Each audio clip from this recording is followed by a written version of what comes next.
Okay, so here is the editing user interface for Adobe Premiere Rush. Down the bottom we have our timeline, nice and easy to look at. We've got a scroll bar so we can move and see the timeline here. Now we've also over here got some editing options that we will look at in detail a bit later. But we can see I've expanded so I can see more of the audio tracks. I'll close that down, and this one here, let me see the synced audio. So you can see these ones didn't have audio, but these ones did. Now up here is the preview window. This is what you'll see in your final video. So as you play your video on your timeline, that's what the preview window is showing you. Now we've got these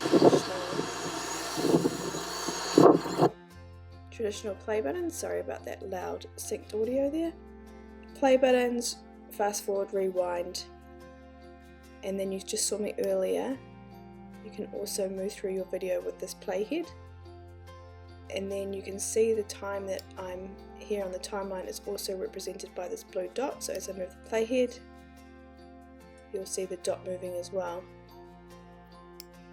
Another good thing to know is you've got durations here. So this first duration is the current time in the video, and the second duration is the overall time of the video.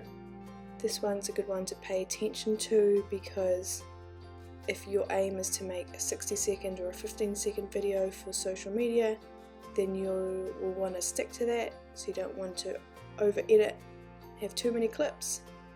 So keep an eye on that. Then over here we've got a couple of other options. So you've got full screen, you can make your video loop. So probably the coolest one is orientation.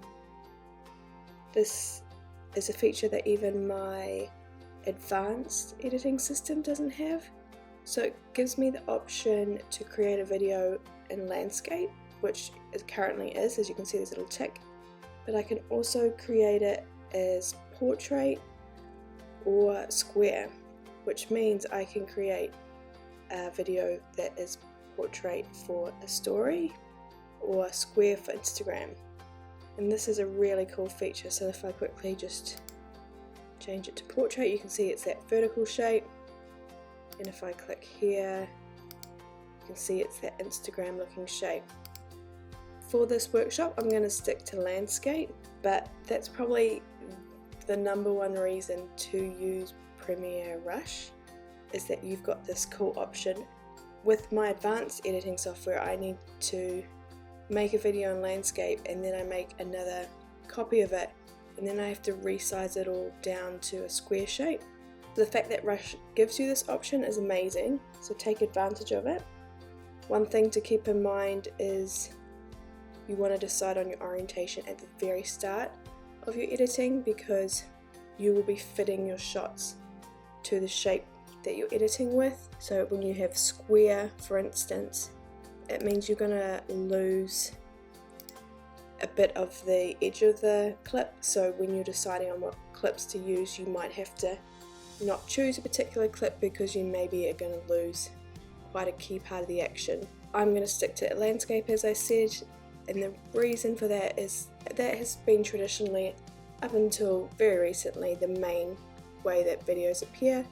It still is the main way that videos usually appear on websites. It's the main orientation for YouTube still, at the current time of filming it is. So we're going to do landscape. My footage is landscape. So that's what we'll do today.